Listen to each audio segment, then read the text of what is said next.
Pendant qu'on débat aujourd'hui, pourquoi la France a refusé de restituer au Maroc les documents du leader RIFA, Mohamed Ben Abdelkrim El-Khattabi. Cette affaire porte désormais un nom, les papiers de Ben Abdelkrim, homme charismatique et fin stratège. Cet ancien journaliste Qadi, chef de Melilla, est notamment connu pour avoir mené la bataille d'Anoual, une bataille qui marqua les esprits à jamais, car elle représente une des premières défaites d'une puissance coloniale européenne disposant d'une armée moderne et bien équipée face à des résistants ne disposant pas des mêmes moyens. L'affaire des papiers de Ben Abdelkrim a commencé le 21 janvier dernier quand le Maroc a formulé par le canal diplomatique une demande officielle de restitution des documents du leader saisis en 1926. L'idée derrière cette requête était de récupérer les documents pour ensuite les exposer à l'occasion du centenaire de la bataille d'Anoual. C'était en juillet dernier, une façon de célébrer dignement cette page glorieuse de la résistance marocaine, nous dit-on. Malheureusement, cet événement ne verra pas le jour puisque la France a répondu par la négative dans un courrier adressé le 16 avril dernier. On apprend qu'Archives du Maroc n'ont pas baissé les bras. L'institution a envoyé un nouveau courrier le 19 mai dernier, mais il est resté sans suite. Quelles peuvent être les raisons derrière ce refus des archives diplomatiques françaises? Est-ce qu'il y aura d'autres tentatives de récupération de ces documents à l'avenir? Analyse et décryptage avec notre invité Jama Baïda, il est directeur des archives du Maroc. Jama Baïda, bonjour et bienvenue. Bonjour madame, bonjour à l'équipe de Lux Radio, bonjour aux auditrices et aux auditeurs de Lux Radio. C'est un plaisir d'être avec vous ce matin. Le plaisir est partagé. Alors, Jama Baïda, avant de se pencher sur les raisons du refus des Français de restituer les documents du leader RIFA Abdelkrim El-Khattabi au Maroc, est-ce qu'on connaît le contenu des documents réclamés et puis dans quelles conditions ont-ils été saisis? Bon, on les connaît un petit peu, je veux dire, puisque ils n'ont pas fait l'objet de traduction académique comme il faut. Il y a eu des historiens qui les ont approchés parce que c'est ouvert au public. Mais la question qui motive les archives du Maroc n'est pas tellement le contenu même, mais la symbolique de la restitution de ces archives. Des archives qui ont été spoliées, j'allais dire. Oui. Alors, vous avez déclaré, Jama Baïda, à nos confrères de Média 24 que la réponse reçue le 16 avril dernier de la part de la partie française était une réponse qui esquivait diplomatiquement l'objet de la requête. Doit-on comprendre que ce n'était pas un non ferme? Est-ce que c'est pour ça que vous avez réessayé au mois de mai? J'ai réessayé effectivement au mois de mai parce que la réponse de mon collègue des archives diplomatiques de Nantes, M. Nicolas Chibaïev, n'est pas tellement convaincante dans la mesure où il a esquivé le fond de la question, à savoir la restitution des originaux des papiers de Ben Abdelkrim, oui, pour me proposer qu'on fasse des colloques ensemble, qu'on fasse la coopération sur la base d'archives numériques, etc. Or là, c'était pas le cœur de l'objet essentiel de ma requête, pour la simple raison que ces papiers de Ben Abdelkrim, parce que c'est ainsi qu'on les appelle dans le jargon des archivistes, ont une particularité que n'ont pas les autres archives. Oui. Pour les autres archives, la partie française, généralement... Quelle est cette particularité? On aimerait comprendre ce matin avec vous, Jama Baïda. Je rappelle que vous êtes directeur des archives du Maroc. D'accord. Je vais distinguer deux cas. Je vous en prie. Il y a d'abord le cas où la partie française parle d'archives de souveraineté, entre guillemets. D'accord. D'ailleurs contestées et contestables. Et ça veut dire les archives produites par l'occupant, ici la partie française, en situation coloniale. Or, les archives de Ben Abdelkrim, les papiers de Ben Abdelkrim, n'ont pas été produites par la partie française, par l'administration française. Donc son refus est injustifié, en fait. C'est ce que vous nous dites ce matin. Elle n'est pas du tout justifiée. Ce sont des archives spoliées. C'est intéressant que vous dites le mot spolié, parce que vous voyez, la France a enclenché une dynamique il y a plusieurs années, Jama Baïda, pour justement restituer tout un ensemble de biens. C'est des biens artistiques, c'était de l'art aussi, mais c'était également des archives. On ne comprend pas trop cette réaction à cette requête, la requête que vous avez formulée, alors que la France a choisi clairement cette orientation-là. Elle a choisi un peu choisi, entre guillemets, elle a été contrainte d'opter pour cette...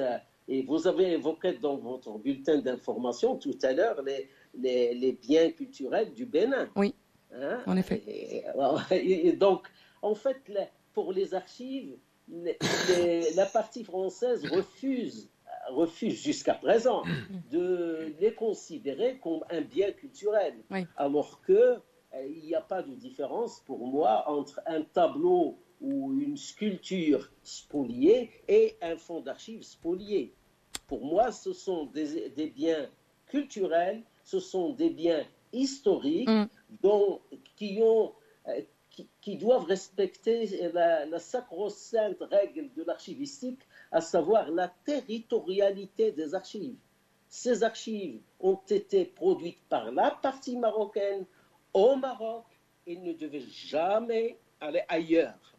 C'est ça, c'est aussi clair que cela. On reviendra peut-être dans une seconde partie sur l'éventuelle implication, éventuellement du ministère peut-être de la Culture, celui des Affaires étrangères dans cette affaire-là, puisqu'il y a eu des affaires similaires dans d'autres pays où il y a eu une implication, on va dire, un peu plus forte de ces ministères-là. Je rappelle qu'on est en direct ce matin.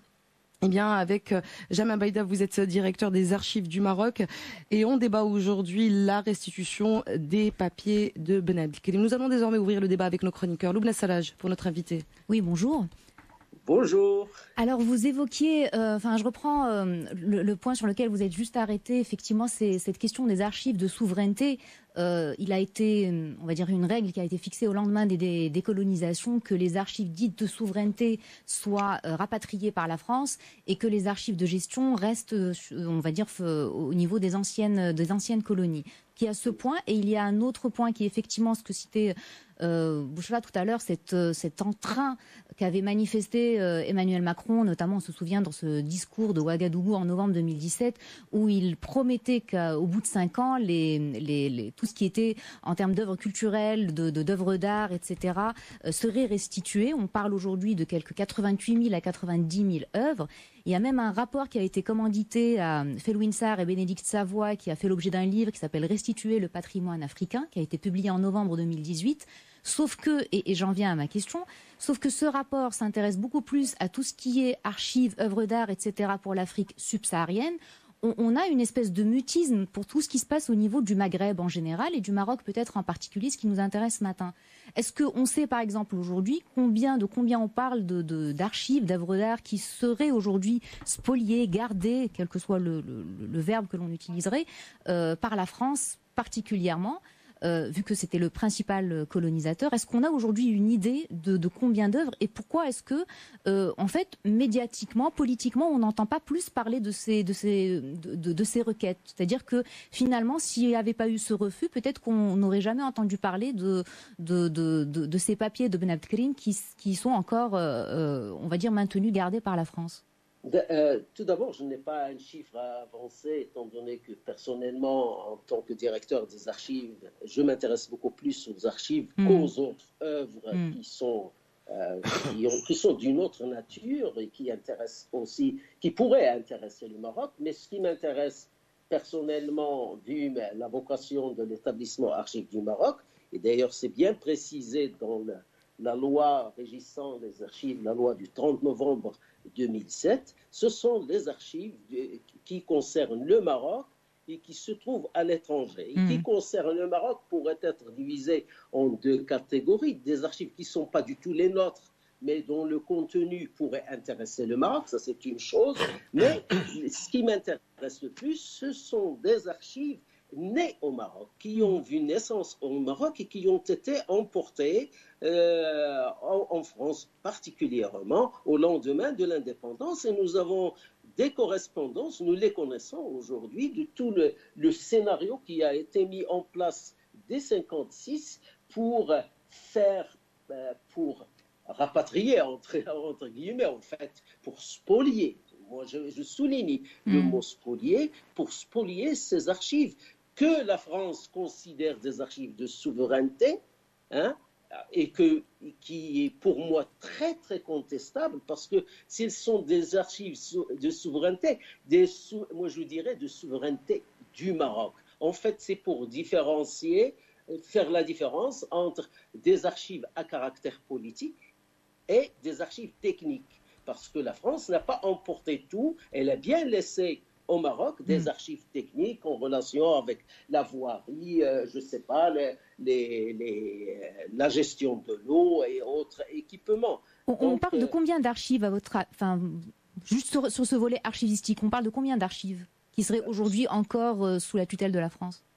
Écoutez, la France jusqu'à présent n'a pas dévoilé les chiffres, mais nous avons quelques répertoires concernant les archives, soit au Quai d'Orsay, ou plutôt les archives diplomatiques éparpillées entre la Courneuve et les archives diplomatiques de Nantes, et il y a des archives militaires qui sont au château de Vincennes. Il y a quelques répertoires, mais nous n'avons pas un inventaire détaillé de tout ce qu'il y a en France aujourd'hui et qui a été transféré du Maroc en France au lendemain de l'indépendance. Je rappelle que nous sommes avec Jama Baïda, vous êtes directeur des archives du Maroc. On vous reçoit ce matin via Skype depuis Rabat et nous allons poursuivre le débat avec nos chroniqueurs. Aziz Bousta pour notre invité. C'est Jama Baïda, bonjour. Bonjour. Alors, j'ai 3 questions courtes. Vous allez essayer de vous en rappeler. La première, comme ça a été pris en 1926, comment ça se fait que c'est chez les Français qu'il y a ces archives et pas chez les Espagnols? Deuxième chose, pourquoi il y a eu, comment on a justifié le refus? Et troisièmement, si refus il y a, c'est que le contenu doit être important. Et donc, pour reprendre votre terme de spoliation, je passe d'une spoliation culturelle à une spoliation historique ou une spoliation de souveraineté. D'accord. Ok, bon, je vais commencer par la première question. Ces archives, effectivement, ont été saisies sur l'équipe de Ben Abdelkrim El-Khattabi, à Targhist, plus précisément. Pourquoi elles sont parties en France et non pas en Espagne? C'est très simple historiquement, parce que Ben Abdelkrim, après avoir été vaincu par une coalition franco-espagnole, a choisi plutôt de se rendre à la France qu'en Espagne, parce que s'il était tombé entre les mains des Espagnols, vu la défaite cuisante qu'il a infligée aux troupes espagnoles, je pense qu'il aurait été exécuté aussitôt. Donc, Ben Abdelkrim a été éloigné, exilé à La Réunion, et ses archives et les archives de son équipe, de ses amis rifins, ont été tout simplement transférés d'abord à Rabat pour être examinés par la résidence générale, et très peu de temps après, je veux dire même un mois après, elles ont été la reddition de Ben Abdelkrim, c'était au mois de mai 1926, et je crois que ces archives-là ont été transférées par la résidence générale à Paris au mois de juin 1926. Les archives étant, je réponds en même temps aux autres aspects de vos questions, les archives étant un reflet de l'activité de l'autorité rifaine pendant toute la période 1921-1926, il était urgent de les examiner et de voir comment cette autorité qui a tenu tête de puissance coloniale était régie, quelles étaient ses accointances présumées avec le bolchevisme, avec le panarabisme, avec le panislamisme, etc., etc. Donc, quand on sait un exemple caricatural, on met la main aujourd'hui sur quelqu'un parce qu'il a commis une entorse à la loi. La première des choses, c'est examiner ses archives. C'est parce que dans ces archives, il pourrait y avoir quelque chose de compromettant contre lui. Jama Baïda, est-ce que vous envisagez d'autres tentatives, une action peut-être d'un autre genre avec l'intervention du ministère de la Culture ou encore des Affaires étrangères? Est-ce que déjà une intervention du genre serait souhaitable? Elle est tout à fait souhaitable, notamment des affaires étrangères. Jusqu'à présent, les partis qui se sont le plus manifestés, c'est d'abord l'Association marocaine pour la recherche historique, c'est-à-dire la valeur historique de ces documents. Il y a aussi un réseau RIFIN qui s'appelle Agraou et qui est composé de 22 associations locales du RIF qui se sont manifestées. Il y a la Fondation Mémoire pour l'avenir qui nous a apporté son soutien. Et puis, il y a le soutien très, très lourd, très percutant du Conseil national des droits de l'homme. Et ce soutien a cette particularité, c'est qu'il a été transmis au centre diplomatique de France par voie diplomatique. Ça, c'est très important, accompagné d'une lettre adressée à M. Nasser Bourita, ministre marocain des Affaires étrangères, le priant d'abord de transmettre le courrier, mais aussi lui demandant de s'impliquer, d'impliquer les affaires étrangères sur cette question qui est une question importante au point de vue culturel, politique et scientifique pour le Maroc. Si le ministre des Affaires étrangères est impliqué, ça veut dire que ça devient une affaire d'État. Je souhaiterais. Je le souhaiterais, moi. Moi, je ne fais pas de politique, mais je veux dire, peut-être que les initiatives que je pourrais déclencher pourraient amener les politiques à faire leur job. Jama Baïda, vous êtes directeur des archives du Maroc. On poursuit le débat cette fois-ci avec Loubna Salaj.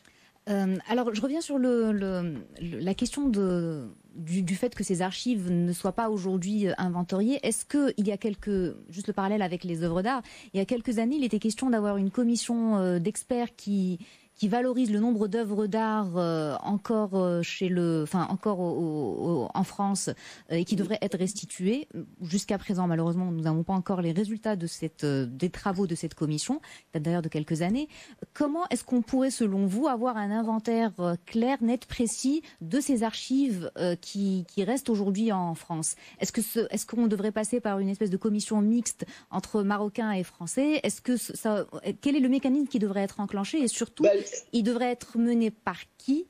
Est-ce que ce serait par le ministère de la Culture? Est-ce que ce serait par... comment est-ce que ça pourrait être articulé? Parce qu'en fait, quand vous dites qu'il n'y a pas d'inventaire, comment est-ce qu'on peut commencer à réclamer la restitution d'archives si on ne sait même pas qu'est-ce qu'on réclame et combien et surtout quelle est leur valeur? Bon, écoutez, maintenant, si on devait réclamer toutes les archives, ça c'est une bonne chose, mais dans l'avenir, moi, pour le moment, je n'ai réclamé que les papiers de Ben Abdelkrim, pour une question d'ailleurs très très ponctuelle, c'était pour la célébration du centenaire de la bataille d'Anoual, juillet 1921, juillet 2021, mais également pour célébrer dignement, comme vous l'avez rappelé au début de cette émission, célébrer dignement, chose qui n'a jamais été faite au Maroc, la bataille d'Anoual et cette épopée de Ben Abdelkrim qui a duré quand même, c'est 1921 jusqu'à 1926, et qui a été pleine d'enseignements, non seulement pour le processus même de décolonisation au Maroc, mais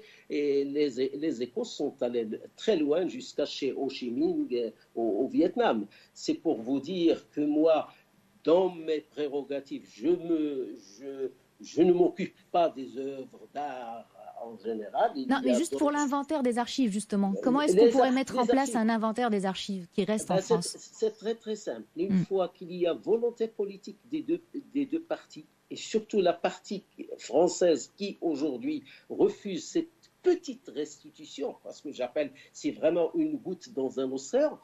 Une fois qu'il y aura volonté politique, les deux parties, à savoir la partie marocaine avec toutes ses composantes, y compris Archives du Maroc, et la partie française avec ses composantes, mais la volonté politique, elle vient d'en haut.